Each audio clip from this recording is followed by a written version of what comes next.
Book name: The Facts About Usury and Why Islam is Against Lending Money at Interest. Author name: Dr. Sahib Mustaqim Bleher. This leaflet was produced with the help of Islamic Party of Britain. Publisher name: Islamic Dawah Center International. Page 1. The Facts About Usury.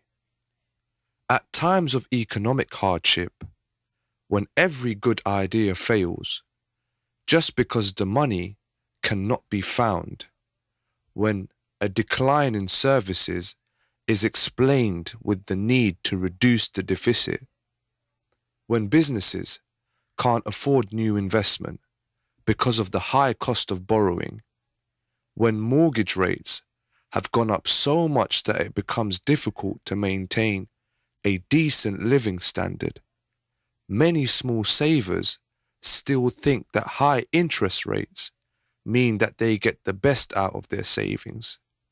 But the truth is, they pay more than they get. According to most governments, the only ways to control the deficit are to raise taxes or to cut government spending. However, considering that the deficit continues to grow simply because of the exorbitant amounts of compound interest added to the original debt, one of the most effective ways to reduce the deficit would be to reduce interest rates. Lower interest rates equals lower deficit. In fact, at zero interest, the debt would not grow at all, and the large amounts of money spent in servicing the debt could be used to pay it off. Now consider what the Quran has to say on the subject of usury, meaning interest. The Quran says in chapter 2, verses 275 to 280, "Those who consume interest will not stand other than the one whom the devil has struck with madness. This is because they say, interest is like trade. Yet Allah has permitted trade and forbidden interest. So when someone receives admonition from his Lord and stops, what is in the past remains his, and his affairs belong to Allah. And those who persist are inmates of the fire, where they will stay forever. Allah destroys interest and gives increase to charity. And Allah does not love anyone ungrateful and sinful. Those who believe and do good works and keep up prayer and give the obligatory charity, they will have their reward with their Lord and shall have no fear nor be sad. O you believers, be aware of Allah and abandon what remains in interest if you are indeed believers. And if you don't do that, then take a declaration of war from Allah and His Messenger. But if you repent, then your capital sums are yours without interest. Do not wrong, and do not be wronged. And if someone is in hardship, then wait until he is at ease. And if you give charity, it is better for you if you but knew." Subheading: A much needed message.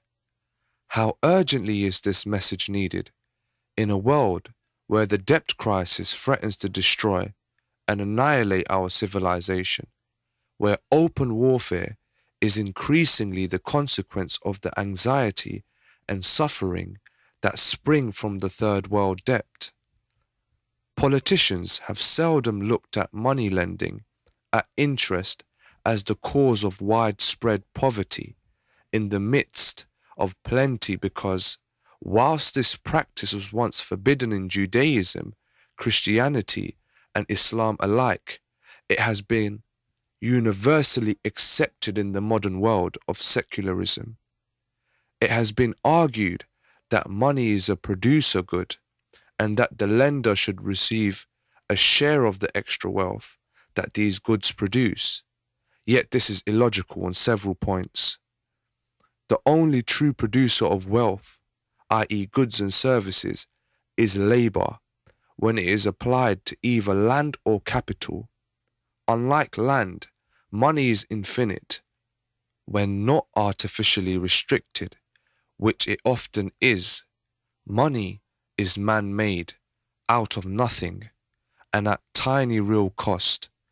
This credit creation confers enormous economic power and influence on those usually private institutions who have secured for themselves monopoly rights in this money issue. Subheading: where does all the money come from?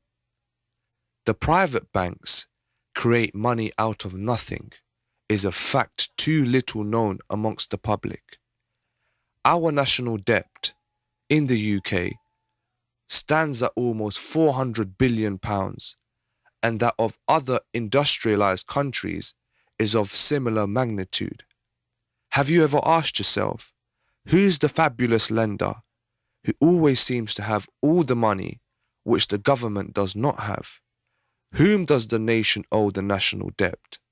The truth is that when banks create money as check money or blips on computer screens, they lend what they have not got to reap where they did not sow.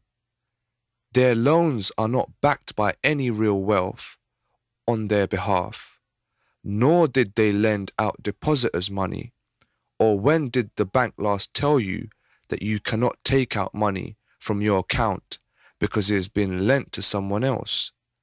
When you give your house or business as guarantee for their money, this money is not backed by gold, silver, or tangible wealth. It is an empty promise, except for the fact that the government, with the central bank as lender of last resort, is ready to bail out the banks should a run on their money occur. Bank-created credit is based on the nation's capacity to produce and consume, in the sense that whilst it is not issued nor backed by the government, being the largest debtor, guarantees a certain return in debt services payments from its revenue. An increasing part of local and national government taxation today is raised for the purpose of serving the interest payments on local and national government debt. So whether you personally borrow or not, you pay the interest to the fictitious money. Likewise, when you take a bank loan, you pay at least twice. You give a guarantee of real wealth in case of default, and you pay a penalty as interest for accepting money as a loan which costs the lender nothing and did not exist in the first place until it was created as a loan to you. Heads you lose, tails you lose again. Subheading: empty promises. As should be evident by now, to base an economy on interest is a pretty stupid way of servicing a nation's needs to produce, consume, and trade. It results in the evils of inflation, unemployment, decline of services, trading wars, and finally, shooting wars. Using interest rates as a means to control the problems of a nation's economy is futile, as these problems were created by interest in the first place.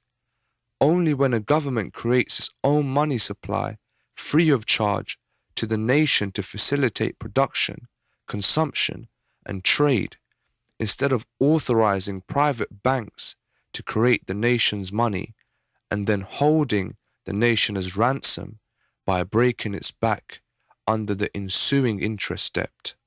Only when we get back to a system where the usurer is not being rewarded for taking advantage of others' difficulties will we achieve real prosperity. Subheading: there is a better way. Islam, often laughed at for sticking to its principles and not moving with the times, has never given in to the demands of the money lenders to change its tough stance on interest. Naturally, Islam has increasingly been attacked by the financial interests behind today's media and politics. looking at the evidence with an open mind. However, it should not take you long to realize that Islam makes sense and interest does not. Book end.